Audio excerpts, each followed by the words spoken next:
Hello everyone, welcome back to my YouTube channel learn with Sarita. आप सब कैसे हैं? उम्मीद करती हूँ आप सब स्वस्थ, मस्त एंड ज़बरदस्त होंगे। आज का टॉपिक शुरू करने से पहले हमारा आपसे क्वेश्चन है, वो भी 3 क्वेश्चन पूछने वाली। पहला क्वेश्चन है कि वर्ब क्या है, एंड सेकंड क्वेश्चन है कि प्ले कौन सी फॉर्म है, रेगुलर फॉर्म या irregular form, and third question है ईट, ये कौन सी फॉर्म है, रेगुलर फॉर्म या इर्रेगुलर फॉर्म। अगर आप हमारी पहले वीडियो देखे होंगे, मतलब इसकी पहले वाली, तो आपको ये तीनों क्वेश्चन हलवा लग रहे होंगे। हलवा, आप सोचेंगे दीदी ये क्या पूछ रही है, ये तो मुझे आता है, ये तो आपने कल की वीडियो में बताया था, आज क्या पढ़ाने वाली है वो बताओ। पढ़ने वाले हैं मेन वर्ब का second part, transitive verb and intransitive verb. Transitive को हिंदी में कहते हैं सकर्मक क्रिया एंड इंट्रांजिटिव को अकर्मक क्रिया, हम वो पढ़ने वाले हैं। सबसे पहले हम उसकी डेफिनेशन देख लेते हैं।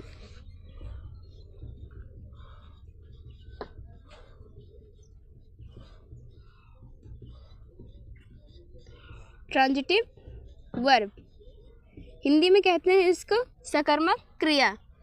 जो वर्ब अपना मीनिंग कंप्लीट करने के लिए ऑब्जेक्ट की ज़रूरत होती है।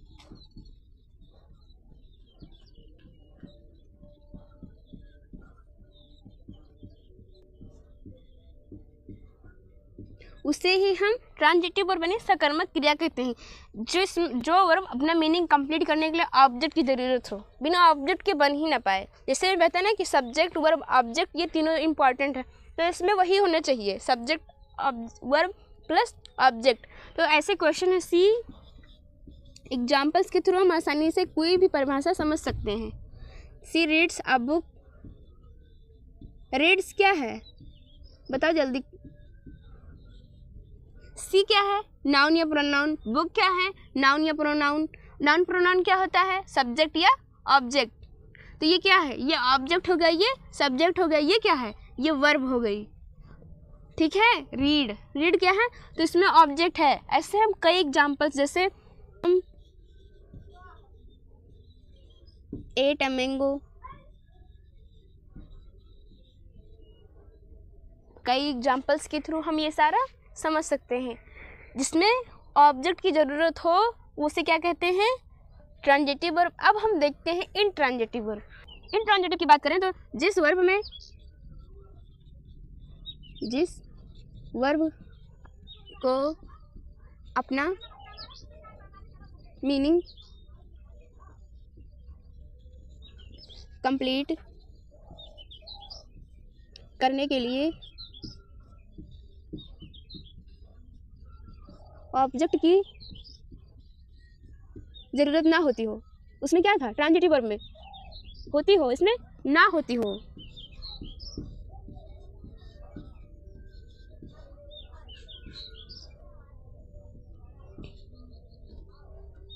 उसे अकर्मक क्रिया कहते हैं। ठीक है, उसे अकर्मक क्रिया कहते हैं। अब एग्जाम्पल्स इसके हो सकते हैं, she plays, joker laugh, Ram runs. इसमें कहीं ऑब्जेक्ट दिखाई दे रहा है, ये क्या हो गया, सी जोकर राम, ये नाउन प्रोनाउन इसी है। और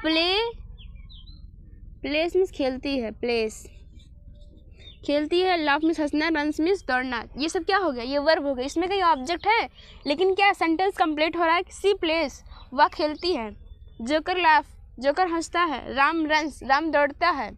इसमें सारे वर्ब मतलब वाक्य जो है वो कंप्लीट हो रहे हैं ना, राम रन्स। लेकिन अगर उसमें हम कुछ लिख देते, सी रीड्स पढ़ती है, क्या पढ़ती है, यहाँ पे वह खेलती है, हाँ खेलती है, जोकर लाफ हंसता है, राम रन्स, राम दौड़ता है। हमें बिना ऑब्जेक्ट की ज़रूरत नहीं होती। जिसमें ऑब्जेक्ट की ज़रूरत नहीं होती उसे हम क्या कहते हैं, इंट्रांजिटिव वर्ब। अब हमारा क्या बच रहा है definite verb and indefinite verb, finite verb and non finite verb. अब हम उसे देखते हैं। हम देखते हैं डेफिनेट वर्ब। डेफिनेट वर्ब को हिंदी में कहते हैं डेफिनेट एंड इनडेफिनेट वर्ब हम पढ़ने वाले हैं।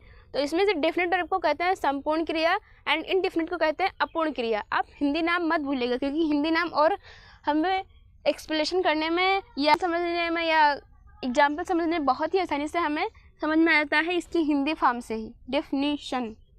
ठीक है, जैसे डेफिनाइट, संपूर्ण, डेफिनाइट, डेफिनेट। तो जिस वर्ब में जो वर्ब सब्जेक्ट और टेंस के अकॉर्डिंग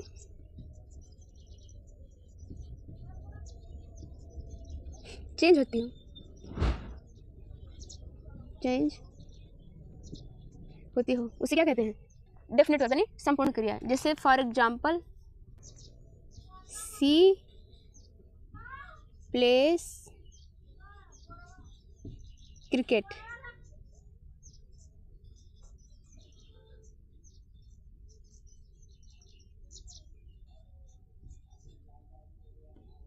आई प्ले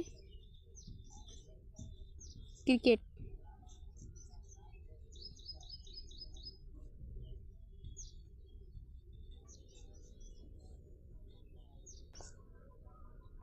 they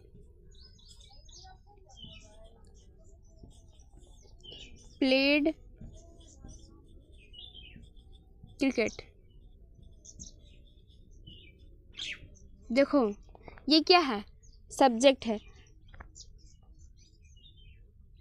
ये क्या है? सारे सब्जेक्ट। सब्जेक्ट के अकॉर्डिंग क्या चेंज होगी?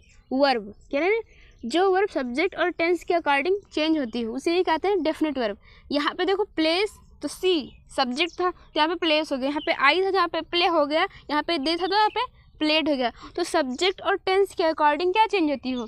वर्ब चेंज हो जाती हो, उसे ही हम कहते हैं डेफिनेट वर्ब। क्योंकि देखो यहाँ पे जैसे ही सब्जेक्ट चेंज हुआ यहाँ पे वर्ब चेंज हो गई, यहाँ पे सब्जेक्ट चेंज हुआ यहाँ पे भी वर्ब चेंज हो गई। एक सेंटेंस वही है, she plays cricket, I play cricket, they played cricket, सब कुछ वही है। चेंज हुआ है तो क्या? सब्जेक्ट और टेंस। तो सब्जेक्ट और टेंस के अकॉर्डिंग ही क्या लगती है? यहाँ पे वर्ब लगती है। अब हम बात करते हैं इनडेफिनेट की, आपको और क्लियर समझ में आ जाएगा। Cricket, I like to play cricket. And second example, she enjoys playing cricket.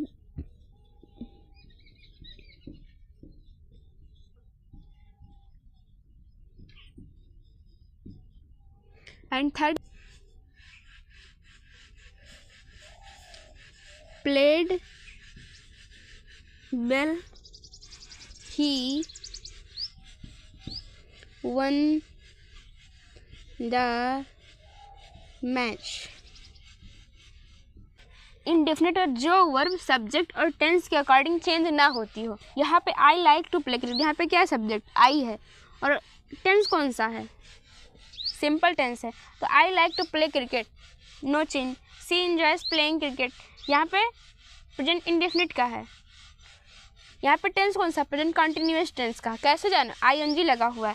C enjoys playing cricket, ठीक है। यहाँ पे भी नो चेंज।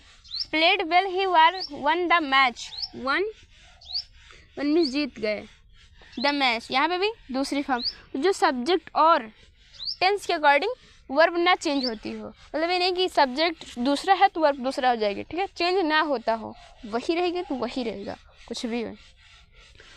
वो इसी को कहते हैं इनडेफिनेट वर्ब। आज की क्लास में हमने पढ़ा transitive verb and intransitive verb. उसके बाद हमने पढ़ा इनडेफिनेट या फाइनेटिव वर्ब या डेफिनेट नॉन फाइनेटिव वर्ब। अगर आपको ये सब समझ में आया हो तो आप लिखिए कमेंट में आई अंडरस्टैंड वर्ब की मैन वर्ब की फॉर्म, ओके। बाकी मिलते हैं नेक्स्ट वीडियो में। उसमें पढ़ने वाले हैं ऑक्सिलरी वर्ब। जो मेन वर्ब था वो सारा ख़त्म हो गया है। उसके बाद हम पढ़ने वाले हैं लिंकिंग वर्ब यानी ऑक्सिलरी वर्ब, जो बहुत ही इम्पोर्टेंट होने वाला है। तो आप कल की क्लास में आने न मत भूलिएगा। तब तक के लिए धन्यवाद।